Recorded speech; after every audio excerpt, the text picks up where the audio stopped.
Gareth. Olá a todas e todos, sou Luiz Meyer, segundo coordenador-geral do PNBE. PNBE, fundado em 1987, Pensamento Nacional das Bases Empresariais, é uma entidade empresarial não corporativa, partidária e plural, formada por empreendedores de todos os portes e ramos de atividade que lutam pelo fortalecimento da cidadania e da democracia. Prezamos a ética na política, o amplo exercício dos direitos da cidadania no Brasil, o desenvolvimento econômico com justiça social e com preservação ambiental. Em tempos de ameaças à democracia, o PNB tem um papel fundamental por ser apartidário e por buscar mobilizar a sociedade para construir um país socialmente justo, economicamente forte e inclusivo, ambientalmente sustentável, democraticamente estável e eticamente respeitável. O foco da atual gestão do PNB é o combate às desigualdades, tema urgente no país e no mundo, cada vez mais, fonte de desumanidade, de insegurança alimentar e de tantos outros problemas, além de ser também uma ameaça à democracia. O nosso encontro de hoje tem o objetivo de analisar o cenário político atual e vai ser uma conversa com o Emerson Capaz, que foi um dos fundadores e coordenador geral do PNBE, foi um dos fundadores e presidente da Abrinq e da Fundação Abrinq, para defender os direitos da criança e do adolescente, secretário de Ciência, Tecnologia e Desenvolvimento Econômico de São Paulo e deputado federal até 2002, onde foi o criador e relator da nova Lei das Sociedades Anônimas e da Política Nacional de Resíduos Sólidos. Foi idealizador e presidente executivo do Instituto Brasileiro de Ética Concorrencial, Ético, diretor executivo do IDV, Instituto para o Desenvolvimento do Varejo, até 2009, presidiu o Conselho de Administração da Manaus Ambiental durante 2 anos, foi diretor da GD Solar, empresa líder na implantação de usinas solares em todo o país. É CEO do Instituto Combustível Legal, que representa as maiores distribuidoras e tem como meta construir um ambiente ético e leal no setor de combustíveis, atuando no combate à sonegação, à sonegação e fraudes. É conselheiro do Conselho de Desenvolvimento Econômico, Social e Sustentável e é sócio da ALEC Consultoria Empresarial, que aconselha CEOs de empresas nacionais e multinacionais. Bom, fazer esse resumo e essa leitura rápida da, da bio do Emerson já é um desafio. Então, eu passo a palavra aqui para o Emerson e vai ser uma conversa, gente. Tá? Eu acho que o Emerson está em casa e a gente vai só priorizando as perguntas e respostas para todo mundo poder conversar aqui. Emerson, manda bala. Muito obrigado, um prazer, agradeço o convite, sempre uma satisfação estar com meus amigos de anos, décadas, e que eu encontro sempre. Eu vou tentar fazer com vocês um bate-papo, porque, obviamente, vocês entendem bastante de política, tanto quanto eu. Nosso instituto, PNBE, ele vem, é um movimento, né, que hoje, inclusive, milita muito na política, todos aqui têm esse conhecimento, esse cabedal para discutir política. Então, eu vou fazer uma avaliação do que eu estou enxergando no cenário político. A primeira avaliação que eu queria fazer, tem coisas boas, tem coisas médias e tem coisas ruins. Vamos lá. As coisas boas que aconteceram nesta eleição agora para a prefeitura. A gente olha o cenário e vê que o centro, vamos dizer centro-direita, saiu vitorioso. Do ponto de vista, assim, da estruturação que você teve nas diversas prefeituras, vereadores, número de prefeitos, nenhum dos lados radicais, nem o radicalismo de direita e nem o radicalismo de esquerda, tiveram uma preponderância no processo eleitoral. Isso é importante, isso é bom. Isso é bom para o Brasil, que está voltando a ter um pouco mais de bom senso para chegar mais próximo do centro.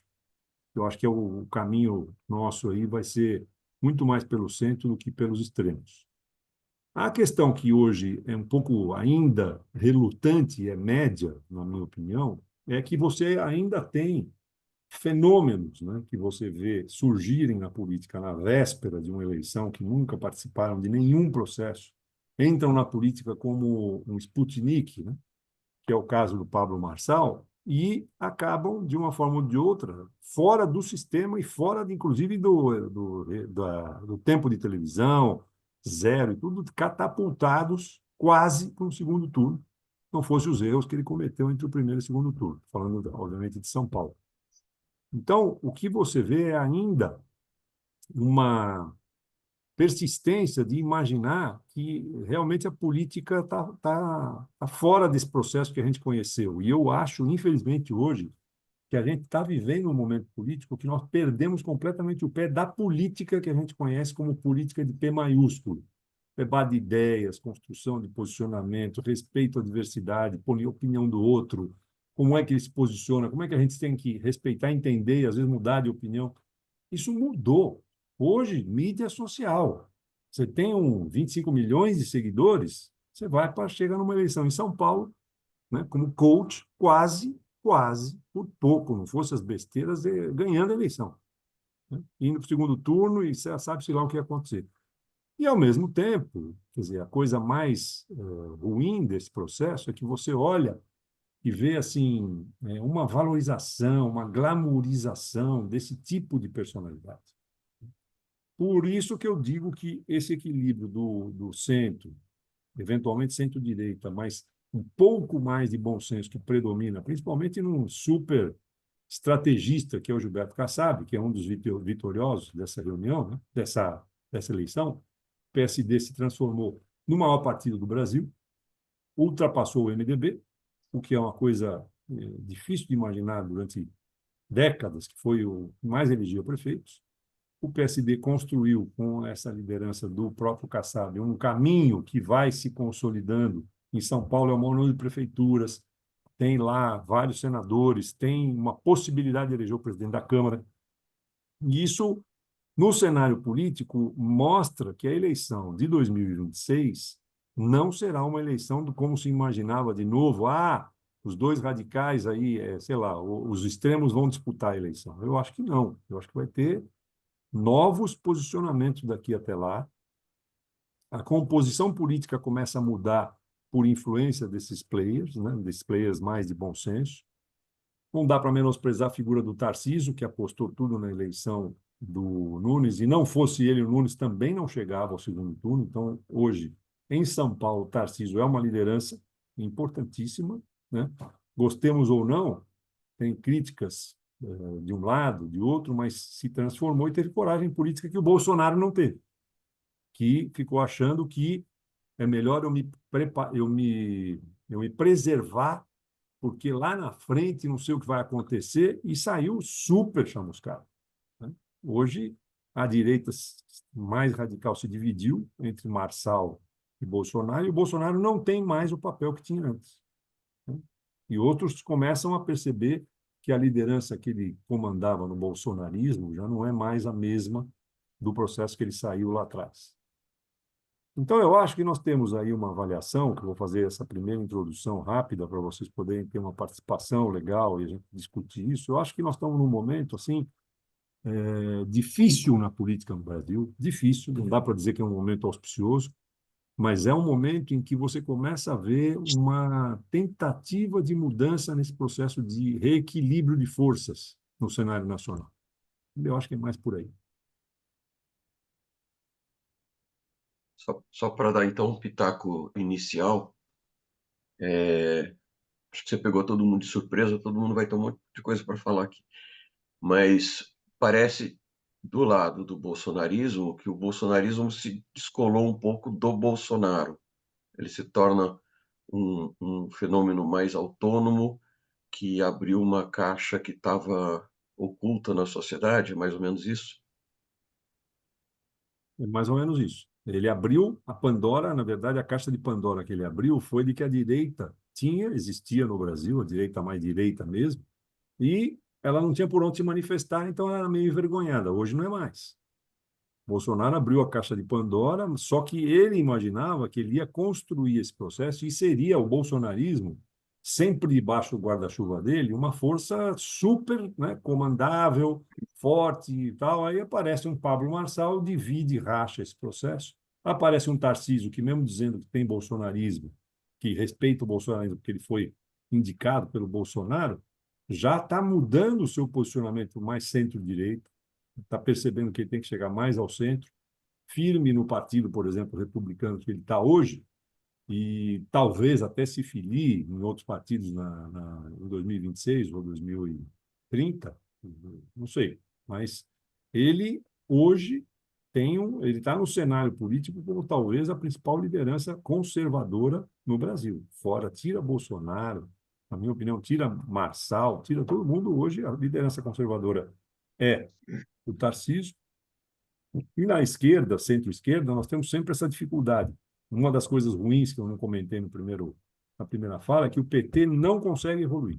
É uma coisa impressionante. Continua vinculado ao sindicalismo, aquela coisa, sabe, de anos 90, que tem que evoluir, tem que evoluir. Então, se ele não evoluir, o papel hoje do PT é subordinado ao Lula, né? O Lula é maior do que o petismo, na minha opinião, mas aí, a hora que sair de cena, o Lula faz o quê? Quem era? Onde está? Cadê a renovação? Cadê o processo novo? Cadê a visão de país nova, de sociedade, costumes? Tudo mudou.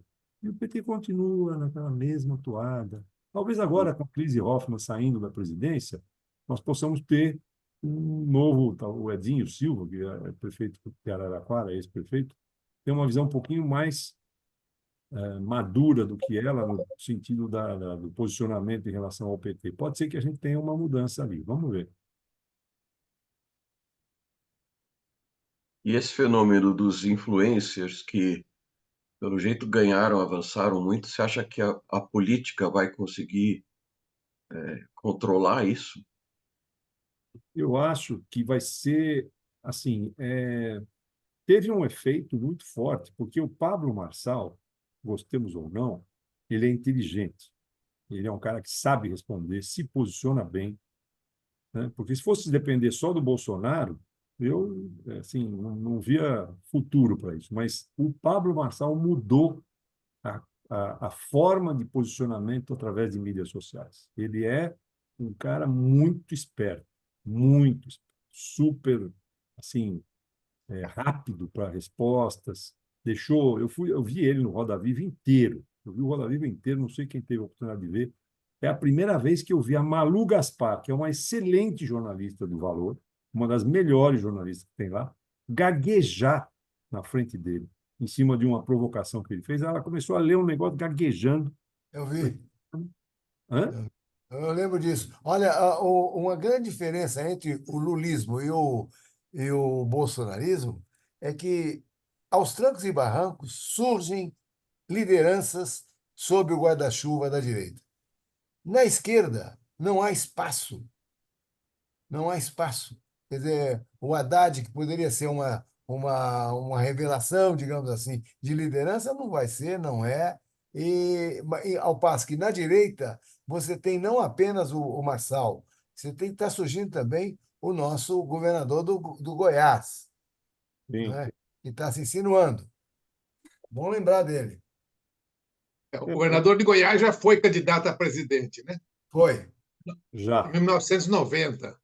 Não é uma coisa nova. Teve Voltando. 0,4%. É. Um daqueles. Travou Travou. sua imagem.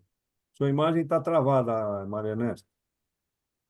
Acho que travou Só, mesmo. só, só 12. pontuando com você, eu acho que realmente a esquerda tem essa dificuldade de renovação de liderança. É impressionante a dificuldade de surgirem novas lideranças. Não sei se por conta do polo que o Lula representa hoje. O Haddad eu acho que ainda tem uma chance de ser uma nova liderança no PT, sem dúvida nenhuma, e outros que vão ter que surgir nesse processo, não tem jeito. Gestão, assim, hoje, por exemplo, você tem o prefeito que ganhou no primeiro turno lá em Recife, João Campos. O João, né? O João é um craque, é um menino, assim, o Eduardo Paes, no Rio de Janeiro, é outra liderança importante, super focado, talvez consiga salvar o Rio de Janeiro se elegendo para governador. O Rio de Janeiro só tem uma saída, na minha opinião, eu tenho que trabalhar lá no Rio de Janeiro, eu sei o drama que é isso. A única saída lá era o Eduardo Paes ganhar com um aliado dele, para poder ter confiança de que se ele sair para governador, a gestão continua e ele ser governador do Rio de Janeiro. Aí você começa a mudar o Rio de Janeiro. Porque do jeito que está lá, nossa. O Rio de Janeiro é um caso difícil de recuperar. Sabe o que passa, né? Eu acho que aquilo foi tomado pela bandidagem faz tempo e não é fácil derrotar esse pessoal. A gente olha o Brasil inteiro, hoje o PCC é muito forte no Brasil. Ele está na economia, ele está na política, elegeu prefeitos, elegeu vereadores, e não é o único movimento, é o maior movimento de corruptos do Brasil, mas tem outras gangues aí. Né? Se a gente olha para o norte e vê o México lá, no México, o governo federal do antigo presidente, o López Obrador, desistiu de brigar em Sinaloa, que é um dos estados dominados pelo cartel, e deixou o cartel lá, não mais briga. Toma em conta aí do estado. Você tem hoje dois estados dominados pelo cartel de Sinaloa, no México, além deles terem força em outros estados, como os estados de fronteira dos Estados Unidos, os estados do Sul. Eu acho que a gente corre muito risco de essas gangues do tráfico, né? Mário, eu vou te dar um dado, porque eu estou enfrentando eles no Instituto Combustível Legal. Hoje, o PCC tem quase 1.000 postos no Brasil, espalhados, a maioria deles em São Paulo, muito fortes em São Paulo, via Copap, via Aster e outros. O crime organizado no Rio de Janeiro, o Comando Vermelho, domina 2.200.000 pessoas que moram sob a guarida desse Comando Vermelho lá, que pagam uma mensalidade fixa para eles e recebem depois, em cima disso, a luz, a água, a energia, Gás, gás. Você não consegue. sinal de Eu TV. trouxe eu consegui trazer a Globo para dentro desse processo de luta contra o crime organizado por conta do Gato Net no Rio, que eles não sabiam como enfrentar. Como é que a gente enfrenta? Porque a gente tem 40% do nosso faturamento está roubado, está levado no Gato Net. E aí, você faz a conta, vamos imaginar R$ 100 por mês, que deve ser uma média que as casas sob o Comando Vermelho lá pagam. 2.200.000 pessoas vezes 100 por mês, dá 220 milhões de faturamento limpo por ano. Só no Comando Vermelho, por mês. Por Só de mês. energia. Hã? Só de energia, porque tem o resto. Não, então, fora as outras penduricadas que eles fazem, mas pegando só esse aluguelzinho que esse pessoal tem que pagar, eles faturam 3 bi por ano limpo. É uma loucura a força desse dinheiro, que é um dinheiro por fora, completamente do sistema. Então, isso Fala, depois Léo. eles vão lavar esse dinheiro nos setores da economia, como você colocou, vai em combustível, vai em outros setores, estão entrando em vários setores. Hoje, minha opinião, o maior problema do Brasil hoje de longe, se chama crime organizado. Não é nem a questão política, isso, a gente pode discutir, mas esse pessoal está se infiltrando fortemente em todos os processos. Fortemente. Deixaram crescer, né? É. O Emerson, e essas novas tentativas, por exemplo, Tabata Amaral, né? Uma nova Você acha liderança. que é uma grande liderança, né? Uma grande e uma nova liderança. Teve meu voto, eu acho que é uma super liderança importante. Não era para esse momento, mas ela vai amadurecer. Ela teve uma votação expressiva, manteve um posicionamento impecável nos debates. Uma boa parte do posicionamento dela enfraqueceu o Marçal, o Pablo Marçal. Você teve lá um desequilíbrio que ela conseguiu, né, em determinados momentos nos debates, deixar ele numa situação constrangedora. E, assim, ela se consolida como uma importante liderança do futuro, sem dúvida nenhuma. Uhum. A parte dos. Voltando lá, eu vi uma reportagem que fala que diversos influencers com as suas bases, né, de milhões de seguidores tiveram ou foram eleitos ou impulsionaram pessoas de muito perto, né? Você vê alguma reação a isso da política institucional? Eu acho que o Tribunal Superior Eleitoral e os tribunais regionais têm se posicionado com muita firmeza em relação ao principal processo que alavanca isso, que são fake news, né? Eu acho que ainda vai ter que se discutir, talvez o ano que vem isso faça, porque não é um ano eleitoral, a gente conseguir, o ano que vem, aprovar uma regulamentação no Congresso para mídias sociais, para Big Techs. Isso aí precisa de uma regulamentação. A Europa já fez, o Brasil tem que fazer. Isso é uma das coisas mais importantes para acontecer, né? O Alexandre, o ministro Alexandre, a gente pode Mas, discordar de uma série de posicionamentos, mas a vitória que ele teve contra o X foi sensacional. Isso para o mundo todo mostrou um posicionamento político e vamos dizer, da institucionalidade no Brasil, de fazer o cara que achou que estava acima da lei voltar atrás, pagar uma fortuna de multa para poder voltar a operar, é de uma exemplaridade muito, muito importante, sabe? Porque existia uma ideia, como você fala, de que esse é um mundo sem controle. Quem tem dinheiro manda. Esquece. Isso aí é só ter uma bala que você resolve. Não, mostrou-se que não é verdade. E o Supremo e o Tribunal Regional Eleitoral têm tido um papel fundamental nessa limitação. E o tamanho do nosso mercado também é muito importante nesse jogo, né? Pô, o problema agora das bets, você vê a bet sem entrar, está começando a entrar em vigor, é a terceira do mundo. O Brasil vai ser a terceira do mundo em bets. É uma Isso. loucura isso. Isso é uma loucura total. Isso foi aprovado no Congresso, agora eles vêm e criam uma CPI.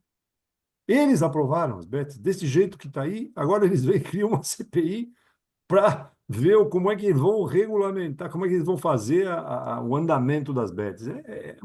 O Congresso, vou dizer para vocês hoje, o Congresso é uma dificuldade de lidar assustadora, assustadora.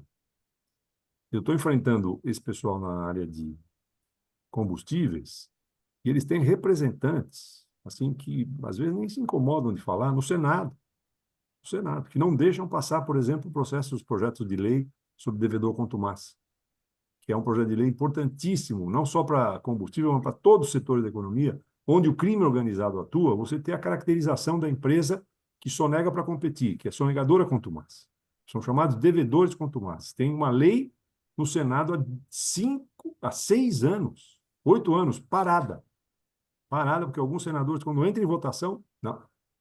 Rodrigo Pacheco, essa aqui não. Pode tirar pode tirar da pauta.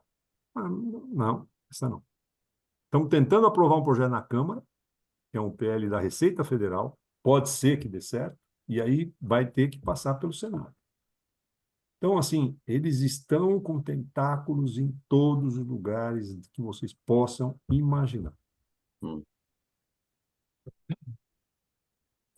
Luiz, a gente pode entrar aí na conversa, não sei se você organizou de outra Sim, maneira, mas Não, levanta a mão e fala, aqui não tem então nada. tá. Manda Não, Zé, brasa. mas como ele está gravando aí, Emerson, eu estou muito curioso para te ouvir sobre um assunto que você assistiu de cadeirinha, né? Que é o Kassab tirar o B do PSDB, né? E é o que todo mundo está olhando hoje. Esse é o grande eminência parda da República hoje, é o Kassab, é um grande estrategista, como você falou, guardadas as devidas proporções. Eu acho que na ditadura militar tinha um cara influente chamado Golbery Couto e É, Silva. bem lembrado. Ele é meio por aí, né? Não Mas era aparece. fácil com o regime do AI-5 você ser Hoje, do jeito que está a coisa, o cara conseguir essa liderança nacional não é brincadeira, não. Não é fácil. E ele sentar dos dois lados da cadeirinha é uma coisa verdadeiramente impressionante. E parece que o movimento dele está claríssimo, né? Articuladíssimo com o Tarcísio, é muito visível.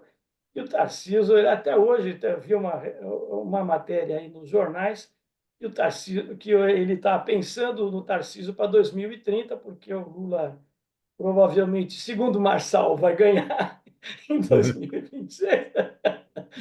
E ele está montando essa lógica que faz muito sentido para construir um partido de centro um pouquinho mais à esquerda, talvez não tão à esquerda quanto o PSDB, mas, enfim, a grande pergunta que fica para mim se essa articulação, que é fundamentalmente conduzida pela habilidade dele, não tem outras cabeças tão proeminentes quanto a dele, se ela seria capaz de arrumar essa massa amorfa do Centrão, né, e ser realmente um PSDB um pouco mais ao centro, mas ter a envergadura que o PSDB teve no passado e aí confrontar, de fato, virar o contraponto do PT, como foi naquelas eleições posteriores ao Fernando Henrique. Então, essa é uma grande Amoroso, pergunta. eu vou te dizer o seguinte, assim, conheço o Kassab desde a época lá, ele era deputado estadual, eu estava no Congresso, eu lembro de muitas coisas, mas eu realmente hoje me surpreendo com a capacidade de visão que ele tem do Brasil lá na frente. Tive várias oportunidades com ele, quando na eleição do Lula versus Bolsonaro, nós tínhamos lá o candidato que estava crescendo, como é? Esqueci, até fugiu o nome dele, lá do Paraná, o juiz, O Moro, Moro. o Moro, Moro. O Moro. Em novembro, antes do ano eleitoral, o Moro tinha praticamente aí 8%. Todo mundo dizia que ele virava janeiro com 11, 12, que seria um candidato imbatível na eleição. Eu tive uma conversa, um café da manhã com o Kassab na casa dele. Falei, pô, cara, porque naquela época o Moro tinha me chamado para ser um dos coordenadores da área empresarial da campanha dele, que eu não quis ir de jeito nenhum. Mas ele chegou, eu perguntei para ele, poxa, mas janeiro vai virar aí. Ele falou, esquece o Moro. O sistema político não vai aceitá-lo. Ele é uma carta fora do baralho. Eu falei, esse cara não é possível, já está louco. O cara crescendo, todo mundo querendo grudar nele. E aconteceu exatamente isso. Então, assim, para vocês, para entender um pouco isso, eu acho que essa influência do Kassab no Centrão já está totalmente pontificada, assim, pontuada. Já está pontuada a ponto do Valdemar Costa Neto começar a bater nele fortemente, de que ele está muito próximo. O Silas Malafaia começou a bater nele. Por quê? Porque perceberam que ele ocupou um espaço que não vai perder, só vai aumentar. E isso começou lá atrás, quando o Dória foi eleito. Ele foi chamado para ser secretário, ele era um secretário de governo, se eu não me engano, do Dória. Uma semana depois da eleição do Dória, a Polícia Federal faz uma investigação e vai na casa do Kassab. Eu não sei se vocês lembram disso. Foi lá, entrou, fez uma investigação na casa dele e ele ficou sabendo que isso tinha sido provocado, né, para enfraquecê-lo. Abriu mão do governo, saiu do governo, se licenciou e deu o troco. Hoje o PSD é o maior partido no estado de São Paulo e é o maior partido nacional. E ele vem ocupando esse espaço, o que é bom para nós, porque é o que você falou, esquece o PSDB, já não tem mais recuperação. Então, o que vai acontecer é que as lideranças vão, pela força centrífuga da política, vão começar a querer se filiar realmente a um partido que tem uma visão de futuro que vai estar lá na frente. Isso vai acabar enfraquecendo o PL em um determinado momento, vai acabar enfraquecendo o PP, republicanos, vão todos ou tentar se aproximar. E a vantagem dele, na minha opinião, nesse processo, é que ele é uma pessoa equilibrada tanto para um lado como para o outro. Ele não deixa de conversar com a esquerda, ele não deixa de conversar com a direita, mas ele tem o seu posicionamento. Então, ele vai naquela toada, e vai firme, e vai ocupando esse espaço. Mas você vê mais algum companheiro para ele aí? Ou o Tarcísio ainda é Não, alguma Tarcísio coisa que está hoje, sendo... Mas ele não tem, mas fora Tarcísio hoje isso, não. é o player vamos dizer assim, é o player ao lado dele, mas não comanda ele, é comandado por ele. Eu acho que ele tem uma preponderância. Assim, eu acompanhei o processo da entrada do Tarcísio na eleição para governo do estado de São Paulo, que na época ele chamou os principais, eu ainda estou filiado ao PSD, e ele chamou algumas lideranças para, nós tínhamos um candidato a governador, ele chamou algumas lideranças para uma reunião na casa dele. De repente, no meio da reunião, entra o Tarcísio. Ninguém sabia, só o candidato a governador. E apresentou o Tarcísio para todo mundo para dizer, olha, aqui eu quero propor a vocês que nós façamos aí uma aliança, nosso candidato vai ser o vice, vamos abrir mão, porque eu acho que o Tarcísio, assim, aí cada um se posicionou e tudo. Foi assim que o Tarcísio entrou. Se não tivesse o Kassab, o Tarcísio não seria eleito. Ele não tinha estrutura partidária e ninguém botava fé que ele pudesse ser eleito. O PSD deu a estrutura, ele ouviu, ele é um cara também que escuta muito, Kassab. Todo mundo fica nervoso por conta disso. Ele ouviu e se foi se posicionando ao longo da campanha de forma assim a evitar o bolsonarismo radical sem negar que chegou lá por causa do Bolsonaro, foi tendo posicionamento, foi trazendo os votos mais conservadores na eleição. Em 2026, eu diria para vocês que, a depender do quadro, ele pode ser pressionado a ser candidato. Vamos ver se ele vai ter, dependendo da situação política, porque se ele for reeleito, ele deve ser reeleito em São Paulo, ele vai sair depois de 4 anos, em 2030, com uma força muito grande. Muito.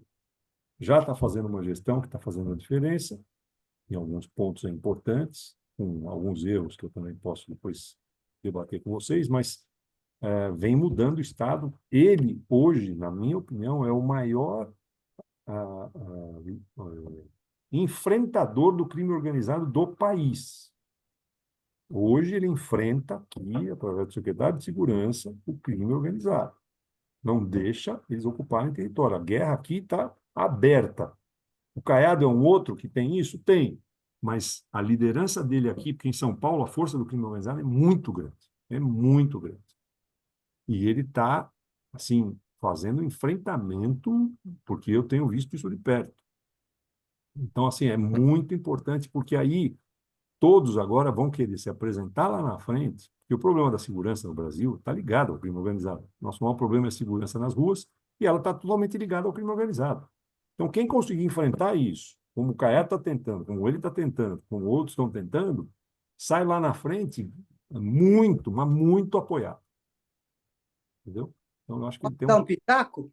Por favor, Márcio. Claro, Márcio. Então, eu gostei muito de você ter colocado a importância do crime organizado, a importância negativa do crime organizado.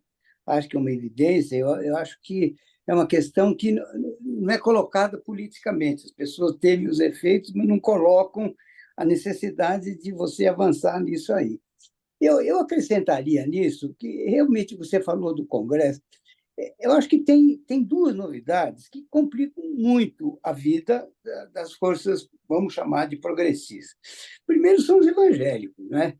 Isso é um grande problema, porque os evangélicos não é que eles cresceram como uma associação, não, eles estão mudando a visão de mundo e os desejos da população de baixa renda. Eles conseguiram coisas que o PT não conseguiu, e as pessoas hoje, ao invés da velha luta de classes, tem a teoria da prosperidade. O sujeito agora quer ser empreendedor. Mas isso é muito sério, porque eu acho que isso atrapalha a ascensão das forças progressistas.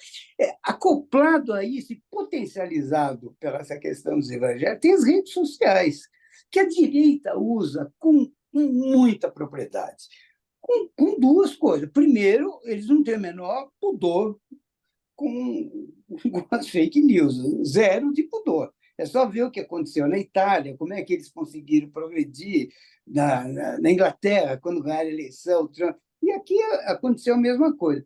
Mas tem um outro problema, que é o de forma e de coisa do ranço, que a esquerda pode fazer direito.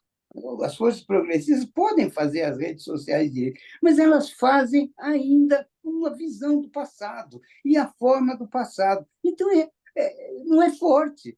Então, vai acontecer outras vezes. Enquanto essas coisas não mudarem, o discurso... Tem um problema de discurso também, né? Claro. Luta de classe, não sou só eu, é uma questão que não está pegando.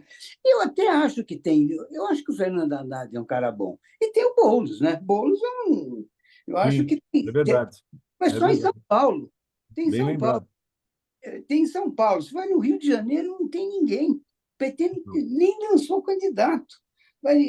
Porto Alegre, Maria do Rosário não é exatamente uma boa candidata. Em Belo Horizonte foi um absoluto ridículo. Não tem. Está meio que acabando.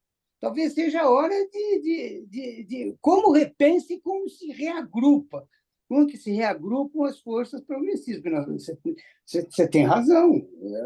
Ficou velho e a chance é pequena. Não sei que tenha uma revolução, surja alguém absolutamente. Embora tenha, né? Eu acho que o Boulos e o Haddad são muito bons. Mas eu acho que é muito. Juntando tudo isso, eu estou bem. Uma sensação bem negativa com daqui para frente. Tem que acontecer muita coisa para a gente ficar mais feliz. Eu acho, Márcio, que essa chacoalhada que eles tomaram agora na eleição, que é uma chacoalhada muito grande, essa é uma chacoalhada que as coisas têm que mexer, tem que mudar. Segundo eu ouvi falar, a Fundação Perseu Abramo está estudando mecanismos novos, estruturação, visão, rever, tem que fazer seminário, evento, debater, porque lá na área, vamos dizer, na ala mais progressista, nada acontece assim, papo, né? Tem que debater, tem que estruturar, tem que chamar, tem que fazer debate. É ótimo que se faça.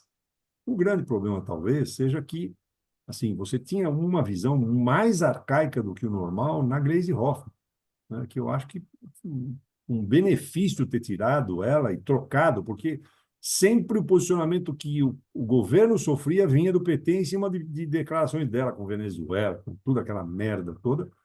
E isso era um problema, isso sempre foi um problema, né? O Lula até entendia, respeitava, saía de um jeito aí da forma que ele podia, mas é uma âncora, né? Era uma âncora. Quem sabe com o Edinho, que tem uma visão completamente diferente, você também consiga ter essa evolução, né? E o Haddad está montando um time, inclusive agora com a eleição do presidente do Banco Central, ele está montando um time técnico, né?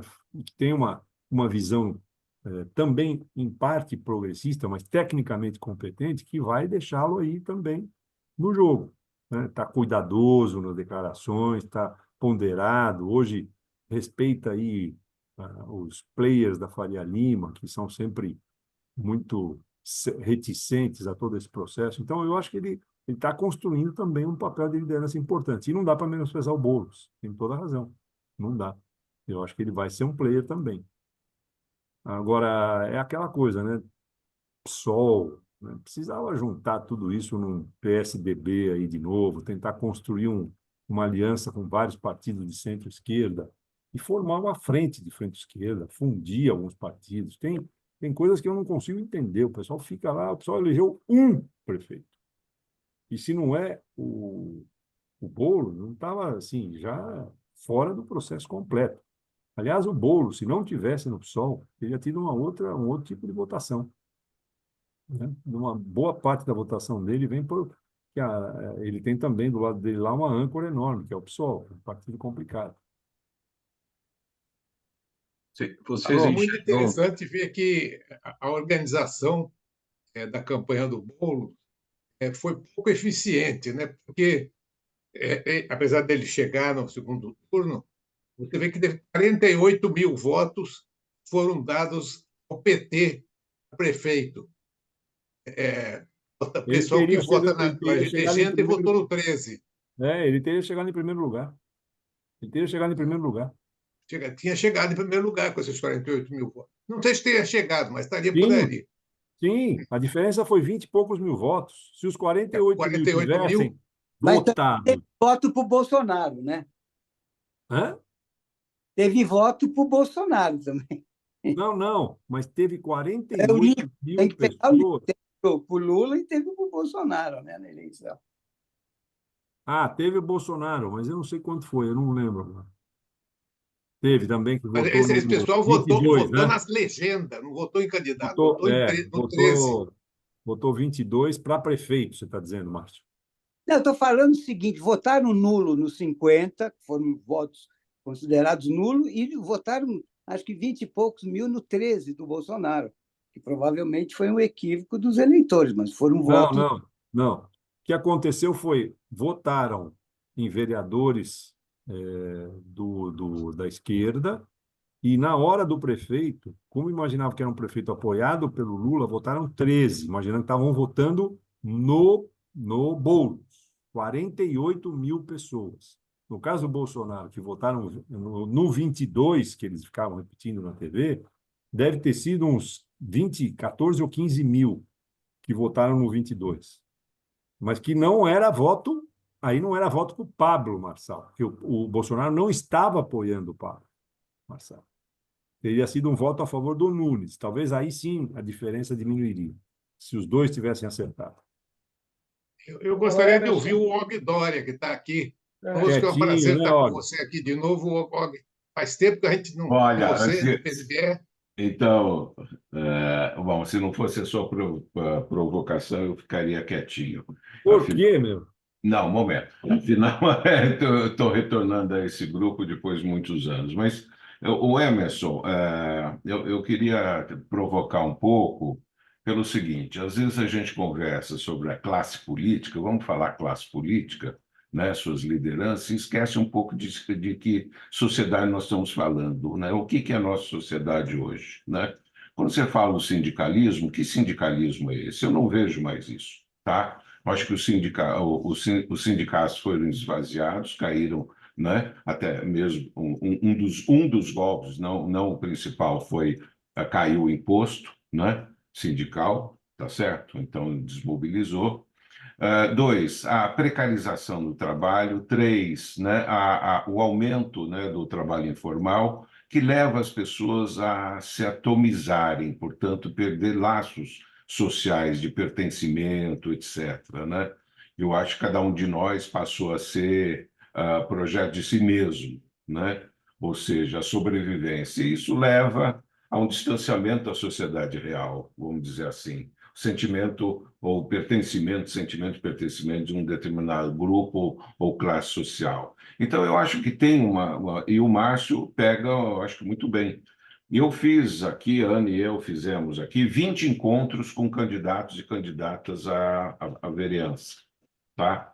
A minha ótima surpresa, tá? Eu tinha esse desconhecimento, é de que 12 vieram da periferia, porque à medida que a gente ia fazendo os encontros, de repente começou a pipocar, eu também quero ir aí.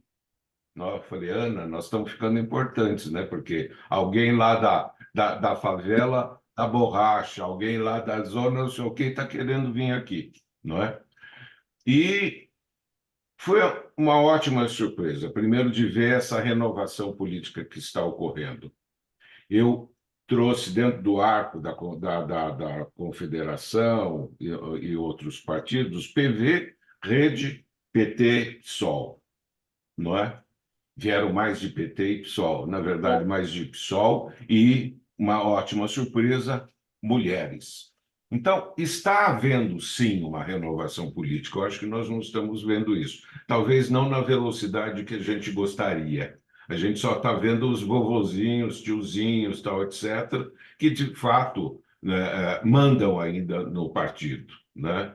Eu sou um admirador do Lula como figura, como liderança política nesse país, mas eu acho que é um dos responsáveis, ele e toda a turma da direção, são os responsáveis por adiar um processo necessário, urgente, de renovação, né? O Márcio traz essa questão, né, dos evangélicos.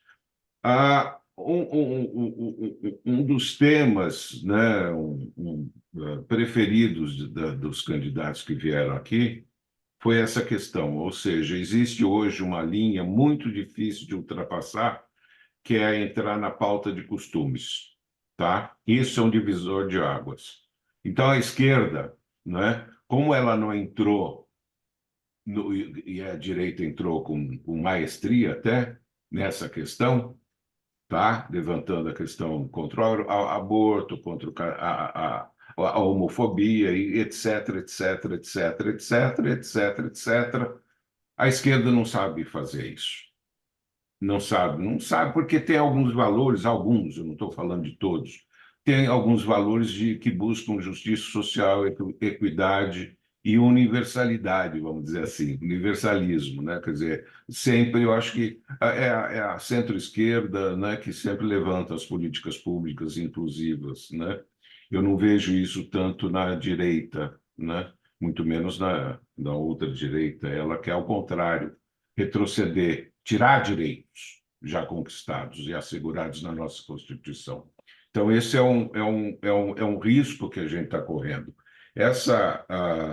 De fato, a polarização ela foi quebrada com o aumento vamos dizer, da estruturação, vamos dizer, dos setores de centro, né? Eu acho que isso é visto, né? Agora, ao mesmo tempo, é uma sucessão de outros partidos, né? O PMDB sucumbiu, o PSD ocupa o seu espaço, inclusive com ex-quadros, né? Do PMDB e outros, como você falou, né? Quer dizer, à medida que vai se tornando um polo político forte, a tendência é a migração de outras correntes, né? Isso não ocorreu com a esquerda, com a centro-esquerda. Eu acho que nós, só para finalizar, nós temos esse sonho de há muito tempo, né? De juntar os bons do PSDB, juntar os bons do PT, juntar os bons de não sei o quê e fazer um partido, né, de fato maduro, né, e que reúna essa frente progressista, né? Então, eu só queria fazer essa provocação aqui para que a gente saísse um pouco dessa conversa só sobre os caciques, né, os caciques, né, dos partidos que mandam de fato, para falar um pouco da sociedade. Aqui tem muita gente que tem, sabe, elementos para trazer isso, a gente refletir um pouco de que sociedade nós estamos falando hoje, né? É isso. Em parte, Og, parabéns pela tua fala, porque eu acho que ela faz super sentido. Em parte, um dos dilemas que a gente vive na sociedade, na questão de valores, também é reflexo das mídias sociais, que encapsularam o debate. Você não consegue ter um debate consistente sobre isso. Você toma porrada o tempo inteiro. Se você vai discutir, levanta isso na mídia social, você está perdido. Os caras destroem você, vem, e como você falou, com competência, né? Vem e trabalham com competência. Isso faz o quê? Com que as pessoas que queiram eventualmente fazer esse debate recuem. Fala, opa, peraí, eu não quero tomar esse pau, não. Recua, né? Então, voltando a lembrar, essa questão do X foi extremamente importante porque parecia uma terra de ninguém. Então, vale a pena. Você no X desce o cacete no Twitter e dane-se. Os caras não vão tirar o meu Twitter do ar. Aí mudou. O jogo mudou. O Elon Musk voltou para trás. Você começa a ter uma coisa, quer dizer, se agora alguém exagerar e alguém recorrer na justiça para tirar o negócio dele no ar, o Elon Musk vai ter que tirar, o Twitter vai ter que tirar. Senão, amigo, de novo, vai sair do país. Então, eu acho que tem mudanças importantes, mas, de novo, hoje, essa reflexão nossa como sociedade, pais de adolescentes, que ainda tem um filho adolescente, a dificuldade de você administrar o celular, as mídias, os jogos, agora a questão das bets. Porra, cara, é uma coisa muito complicada, muito difícil.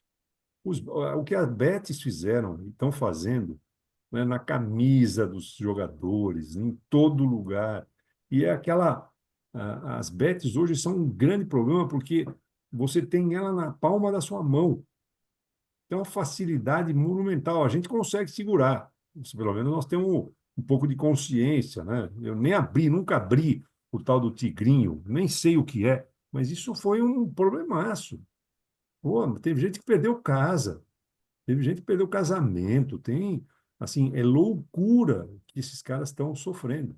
E agora você começa a ter uma limitação que faz sentido, não permitir cartão de crédito, não permitir, obviamente, Bolsa Família, que é um absurdo, não permitir que eles tenham possibilidade de parcelamento nas apostas, começar a limitar, regrar, enquadrar, né? E aí a coisa deve entrar mais, assim, dentro de algum parâmetro de mais normalidade. Mas eu concordo com você, a sociedade precisa refletir sobre valores, família, o que a gente quer para o nosso país. Vamos tentar puxar essa discussão, PNB tem um papel importante nisso. É uma entidade, é um movimento muito importante nesse sentido. A gente pode provocar. Eu acho que uma coisa aí, viu, Meyer, que a gente podia tentar começar a pensar, vocês aí que estão no movimento, começar a levantar debate sobre essa questão de valores na sociedade, como é que a gente faz essa discussão, trazer, como o Dória fez, aí, candidatos para falarem, né, e discursarem um pouco sobre isso, principalmente da visão mais progressista, tentar empurrar esse debate. Muito legal.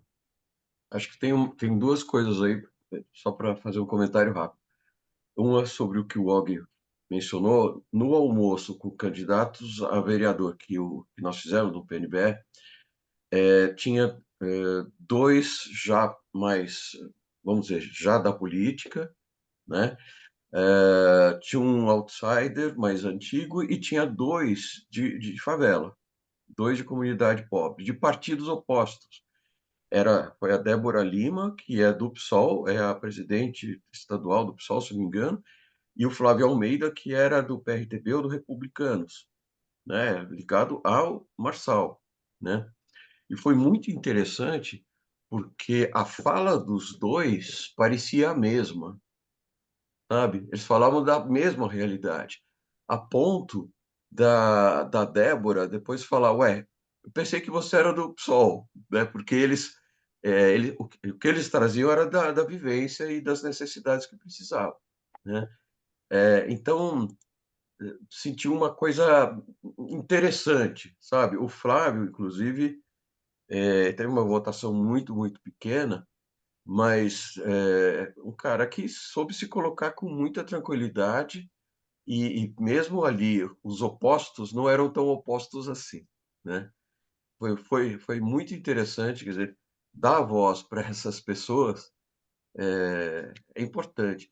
E a gente sentiu que todos eles estavam muito contentes de estar nesse almoço no PNBE, falando com tranquilidade, sendo respeitados, todos se respeitaram entre si, né? Então, acho que é um jeito bacana. Nessa pauta dos costumes, o que sempre me vem é que cada um, de alguma forma, tem o direito aos seus costumes, oi, Fábio, tem direito ao seu jeito de ser, né? Só que nós estamos vivenciando essa ultrapassagem da linha. Em vez de eu vivenciar do jeito, tocar minha vida do jeito, eu quero forçar o outro a ser de tal jeito, né? Talvez a discussão que a gente possa puxar um pouco para essa linha, né? Do respeito ao jeito de ser de cada um. Esse é um dilema nosso hoje. Oi, Fábio, tudo bom?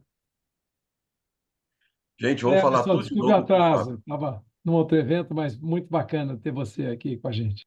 Obrigado pelo convite. Quem mais? Quem mais não Bom, perguntou e quer perguntar? eu queria falar da minha terra. Você mencionou rapidamente o João Campos, mas eu acho que ele é uma liderança que vai ser cada vez mais importante, porque ele é uma liderança moderna, né? O Pernambuco é um estado tradicional, etc., mas uma face moderna. E o João é um cara moderno que tem domínio das redes sociais, uma presença muito forte das redes sociais, participa da música popular. Então, eu acho que nós estamos tendo aí alguns casos, né? O João eu acompanho mais de perto, porque ele está lá na minha terra, embora eu não esteja, mas eu acho que nós temos alguns casos que estão aparecendo aí, lideranças significativas fora de São Paulo, né? A gente olha muito aqui em São Paulo, a gente vê lá, por exemplo, no Pará, o Jader Barbalho e a sua família dominaram a eleição em Belém, mas perderam em Ananindeua, que é a Ananindeua. segunda maior cidade do estado, onde foi eleita uma prefeita do PT. São mudanças que estão ocorrendo na periferia de São Paulo. Nós tivemos aí em Santa Catarina, tivemos um fenômeno semelhante ao do Bolsonaro.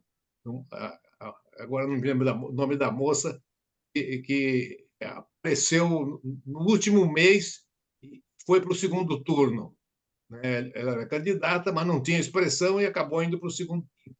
Nós estamos Curitiba vendo também. mudanças. As placas tectônicas se mexem na política também, né? A gente, às vezes, não percebe, mas como o Og colocou aí, você começa a falar com o pessoal de periferia, você vê que está tendo mudança. E essa mudança é, em grande parte, por o uso da tecnologia, né? Porque antigamente o povo se informava pela televisão. Agora o povo se informa mais pela rede social do que pela televisão. Então, Perfeito. esse é um fenômeno que a gente precisa entender melhor e precisa usar melhor também, né? Tem Eu um acho outro, que viu? Tem um outro, Mário Ernesto, lá, o Topázio, que foi eleito no primeiro turno, É, o em Topázio. Florianópolis, é, que é o JHC, terra, hã? o JHC também teve JHC, 70 e mas tantos o por cento. caso do Topázio, o Topázio foi eleito no primeiro turno num estado radicalmente bolsonarista. Super, é o mais bolsonarista de todos os estados. Na É, capital, ele foi eleito no primeiro turno. E não é do PSD, né? E eu é, queria provocar também, Mário, essa sua colocação aí, até que ponto o PSD pode vir a ser um player importante nessa rearticulação, né?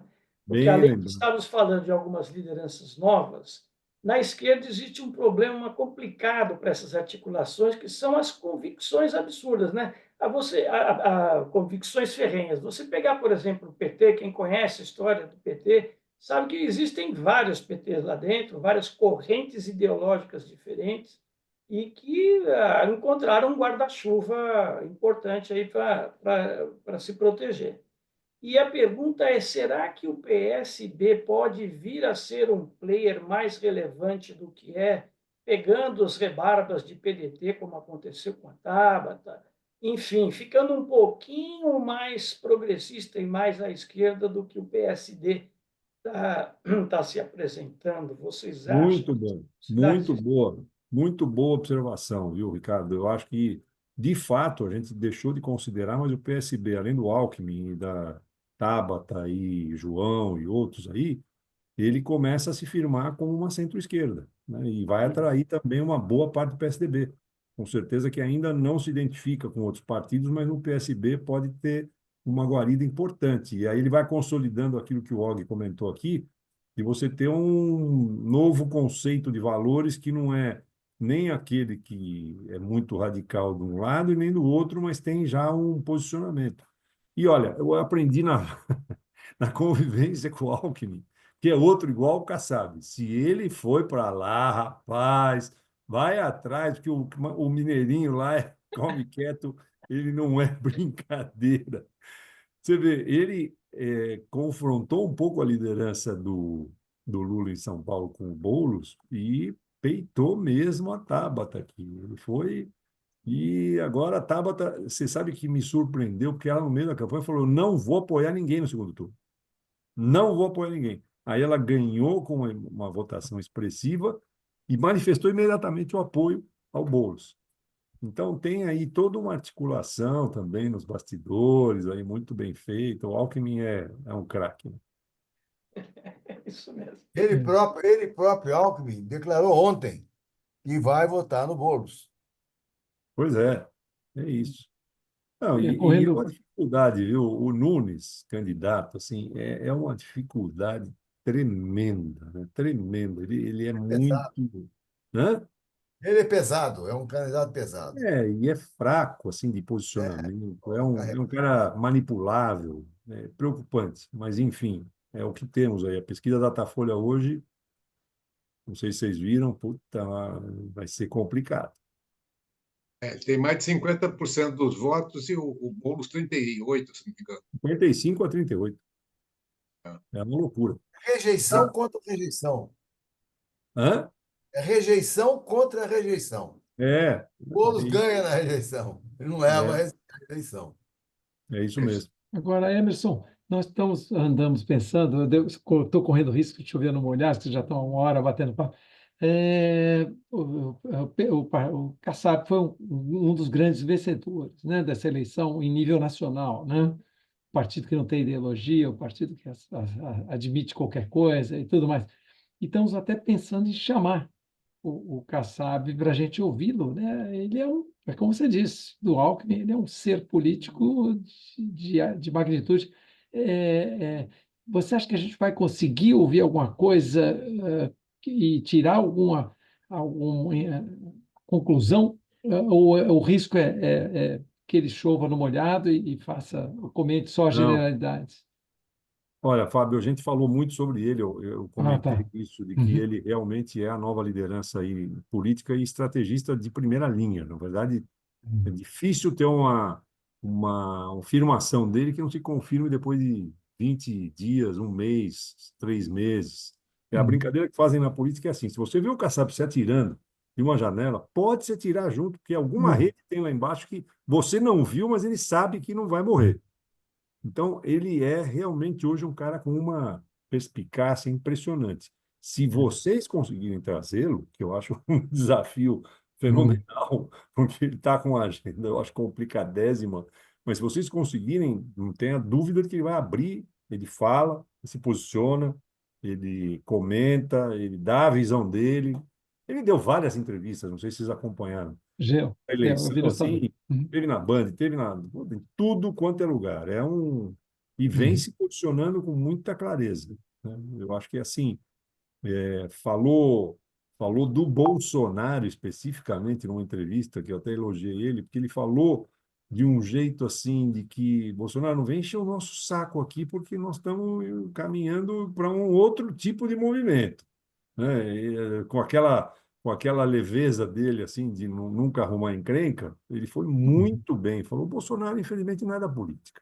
Uhum. Infelizmente, ele nunca foi partidário. Então, assim, ele sofre muito com essa questão dos partidos. Puta, deu uma tapa com luva de pelica maravilhoso.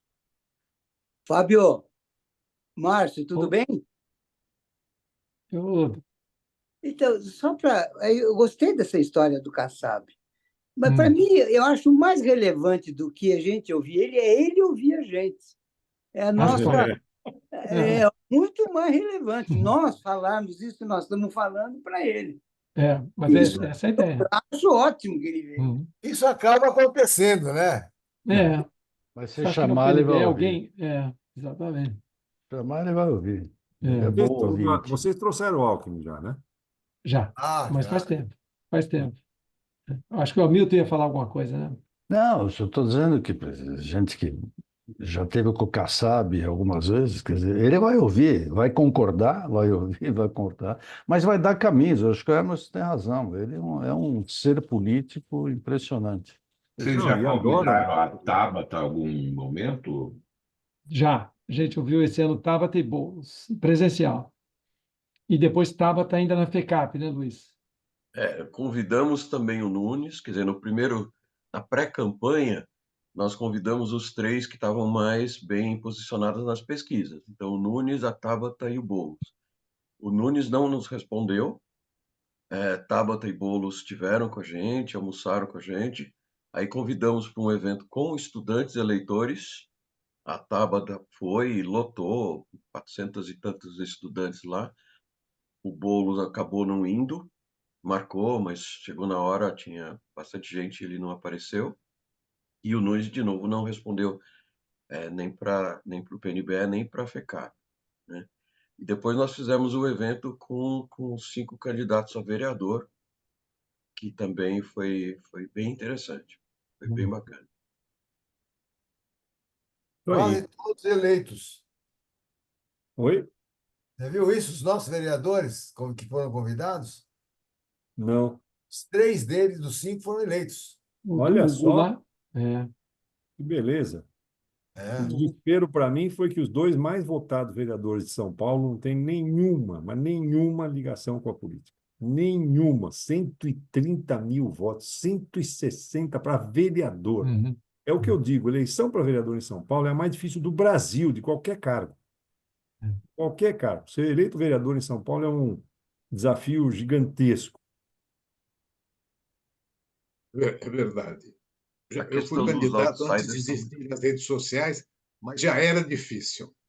Agora, então, Isso coloca um desafio para as redes sociais, é que não funciona a lógica, né? Não adianta você ter argumentos.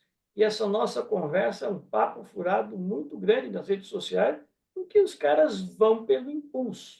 E a gente precisa descobrir o jeito de tratar pelo impulso as boas causas, né? isso aí. Precisa pegar pelo coração, não adianta querer pegar pela razão. Muito A gente bom. mudando de assunto, eu acho que a gente deveria voltar a discutir a questão da reforma política. Acho que é um problema sério no país, a reforma política eleitoral. Já foi assunto do PNBE há muitos anos, e que agora tem outros atores aí. A Federação do Comércio está fazendo um grande evento lá do seu Conselho de Política e Economia para discutir a reforma política.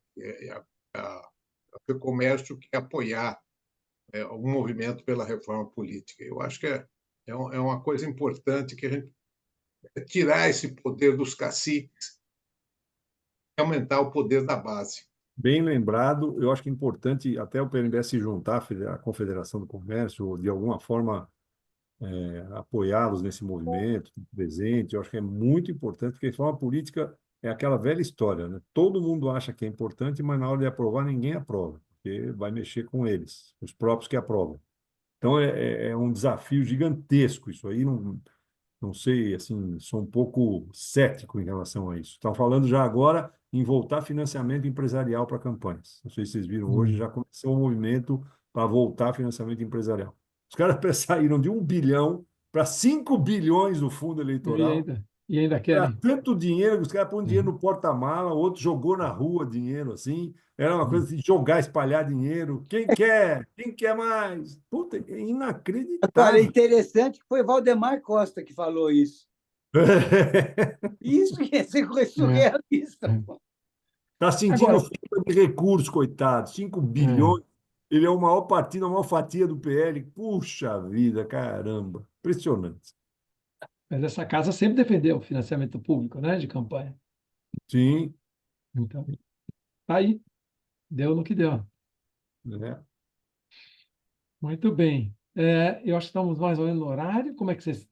Não, por mim, Tá. acho que a gente tocou em vários assuntos. Estou super satisfeito. Queria agradecer aí vocês a oportunidade.